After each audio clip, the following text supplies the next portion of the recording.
Нүүрсний экспортын орлого өмнөх оны мөн үеэс 1.2 тэрбум доллараар буурлаа. Харин нөгөө талдаа төсвийн зарлага өсөж төрийн худалдан авалт нэмэгдсэн байна. Товчхондоо Монгол Улсын эдийн засаг саарсан. Гэвч энэ цаг үед засгийн газар төсөвт тодтгол хийж шаардлагагүй хөрөнгө оруулалтуудаа танах ёстой байтал энэ чиглэлд анхаарахгүй 14 мега төсөл хэрэгжүүлнэ гэж өндөр дүнтэй төсөв суулгаж байгааг эдийн засагч нар шүүмжлээ. Энэ сэдвээр та бүхэнд эдийн засгийн болонд сэтгүүлч Уянга дэлгэрүүлэх өргөнө. Өдөртөө харин мэндийг хүргэе. За тэгэхээр үндэсний статистикийн хороо 2025 оны эхний 4 сарын байдлаар эдийн засгийн нөхцөл байдлын мэдээллийг танилцууллаа. За ингээд Монгол Улсын эдийн засгийн өсөлт 2025 оны эхний 4 сарын байдлаар 2.4% байна гэж гарсан. Уг нь бол за Европын сэргээн босгол хөгжлийн банк болоод Дэлхийн банк, за Азийн хөгжлийн банк зэрэг байгууллагуудаас бол Монгол Улсын эдийн засгийг энэ онд 6.6% орчмоор өснө гэж тооцоолон төлөвлөн төсөөлөн харсан. Харин Монгол банкны зүгээс бол 7.4%-аар өсөх болов гэж төсөөлөн харж байсан бол ийхүү өсөлт бол саарсан дүр зураг статистикийн мэдээллээс гарч ирлээ. За ингээд экспорт импортын мэдээллийг харах юм бол экспортын хувьд бол 2022 оны мөн үетэй харьцуулахад хэдий өссөн ч гэсэн за өмнөх оны мөн үе буюу 2024 оны эхний 4 сарын байдлаарх дүн мэдээллээс экспорт хамаагүй буурс үзүүлэлттэй харагдаж байгаа. Харин импортын дүн мэдээлэл бол багахан өссөн байгааг графикаас харж байна. Экспортын хувьд тэр дундаа нүүрсний хувьд өнгөрсөн оны мөн үетэй харьцуулахад нүүрсний орлого за ойролцоогоор 1.2 тэрбум доллараар бол мөнгөн дүн нь бол буурчихсан байгаа. Харин нөгөө талдаа бол импортын ихэнх бараа бүтээтгүүний импорт өссөн байгааг эндээс харж байна. Тэгэхээр тэрнээс урдж ханшид нөлөөлөхөөс өмнө урдж арга хэмжээ аваач гэж хэлээд байгаа байхгүй. Энэ маань ядаж ихний ялжиндууд үйлдвэрлэл баг нөлөөтэй өргөн хэрэглээний суудлын автомашин ч юм уу энэ хэрэглээний зүйлийн импортыг бууруулах бодлого хэрэгтэй. Энэ дээр импортын нэмэгдэл татвар тогтоох хэрэгтэй гэсэн үг. Энэ зорилгоор онцгой албан татвар гэж зүйл байдаг. Энэ арга хэрэгстэй ашиглах ёстой.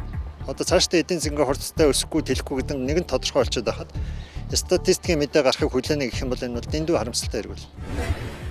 За хэдийгээр ингээд нүүрсний үн зах зээл дээр унчихсан, за нөхцөл байдал хүндрэлээ эдийн засаг цаашид саарах төлөв ажиглагдаж байгаа учраас яаралтай төсвийг тодтогох шаардлагатай гэж эдийн засагчид санаа сийдэж гисэн сангийн сайдын зүгээс бол төсөв тодтогох хэмжээнд хүрээгүй. За эдийн засгийн нөхцөл байдал хэдийгээр нүүрсний үн буурсан ч гэсэн бусад уул уурхайн бараа бүтээтгүүний үн өсөж байгаа учраас тодтогох шаардлагагүй гэдэг байр суурин дээр байсан юм.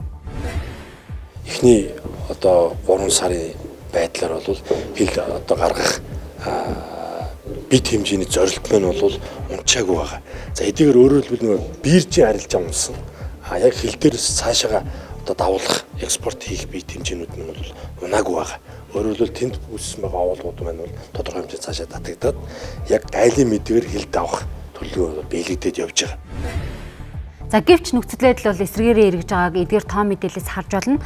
Тийм учраас цаашдаа яаралтай ойрын хугацаанд бол төсөө тодтохын зүйтэй 14 мега төсөл тэр дундаа жишээлх юм бол уул нөхөлж тавих гэж байгаа түнэлч гэдэг юм уу шинэ гүүрэн байгууламж замууд хэмжлэн шинэ бүтээн байгуулалтуудыг бас ойрын хугацаанд төр хугацаанд зарцаахан зүйтэй гэдэг дээр эдийн засгчид байр суурь илэрхийлж байна. Хэрвээ ингээд ухаалаг засгийн газартаа улсуулсан бол яаралтай төсвийн тодтгол хийгээд төсвийн зардлаа эрс танах хэрэгтэй байна.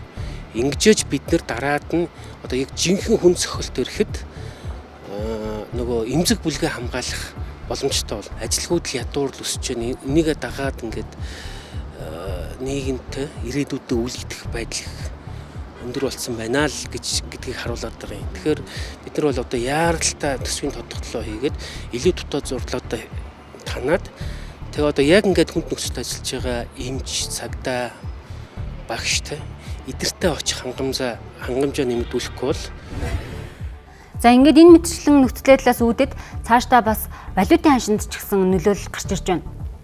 Валютын ханшийн мэдээллийг та бүхэнд Монгол банкны статистик мэдээллээс харуулж байна. 2021 оны 5 сарын 1-ний өдөр бол долларын ханш 2800 төгрөгтэй тэнцэж байсан бол за одоо 2025 оны 5 сарын 1-ний байдлаар 3570 төгрөгтэй дүүж байна.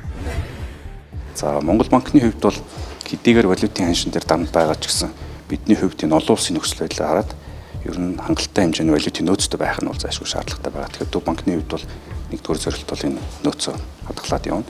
За хоёрдугаарт нь яг хэдийгээр нөөц хадгалах үндсэн зорилт байгаа ч гэсэн нөгөө талдаа бас ханшин дээр тийм том хэмжээний дарамт ирэхгүй болов гэж харж байгаа. Тэгэхээр юун дээр энийг үнэлж чинь тэгэхээр нүүрс хэдийгээр үнэн үнэлтэ байгаа ч гэсэн бусад түүхийдүүдийн хувьд бол үнэ харьцангуй доктортой байгаа. Нэг үгээр хэлэх юм бол эдийн засаг саарсан энэ цаг үед яаралтай төсөө тодтох нь чухал байна. Товчоор хэлэх юм бол төр хитрхий данхаасан, нөгөө талдаа бас зардал нь өссөн. За хамгийн гол худалдаа авагч импортод нөлөөлж байгаа гол одоо байгууллага нь өөрөө төр болцоод байгаа энэ цаг үед төр өөрөө төсөө тодтогч, за мөн дээрэс нь зардлаа хэмнэх нь зүйтэй байгаамаа. Мэдээлэл хүргэлээ.